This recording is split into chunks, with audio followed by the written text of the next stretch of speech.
Hello friends, ఎలా ఉన్నారు? ఈరోజు day 4 Srikakulam to Hyderabad cycle ride అయితే స్టార్ట్ చేయబోతున్నాం. ఈ డే 4లో ధర్మవరం అనే ప్లేస్ దగ్గర ఎర్రవరం అనే విలేజ్ నుండి రాజమండ్రి వరకు, రాజమహేంద్రవరం వరకు మనం అయితే సైకిల్ రైడ్ అయితే చేయబోతున్నాం.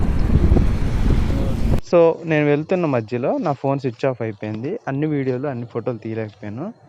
దారి మధ్యలో ఇట్లా ఫుడ్ తీసుకోవాలి, ఫ్రూట్స్ కానీ ఫుడ్ కానీ తీసుకోవాలి. ఇంకా 30 కిలోమీటర్స్ ఉందనంగా నాకు దారి మధ్యలో ఒక మంచి ప్లేస్ అయితే కనిపించింది. ఈ ప్లేస్లో పొలంలో ఉంది కాబట్టి ఈ ప్లేస్లో నేను కొంచెం విశ్రాంతి తీసుకుంటాను కూర్చుంటే.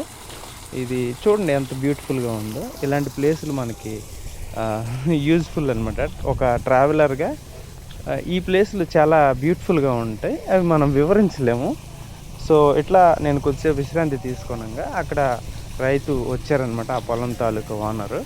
ఆయన వచ్చిన తర్వాత ఎవరమ్మా ఏంటనంటే నేను ఇట్లా చెప్పాను, నేను ఒక ట్రావెల్ చేస్తున్నానండి, కొంచెం సేపు ఇక్కడ విశ్రాంతి తీసుకుని వెళ్ళిపోతానంటే సరే అమ్మ అని చెప్పి వాళ్ళు డీటెయిల్స్ అన్నీ కనుక్కొని వెళ్ళిపోయారు. ఇది ఫ్రెండ్స్ ఈరోజు వీడియోలో. మరో వీడియోలో మంచి టాపిక్తో కలుసుకుందాం. Bye bye.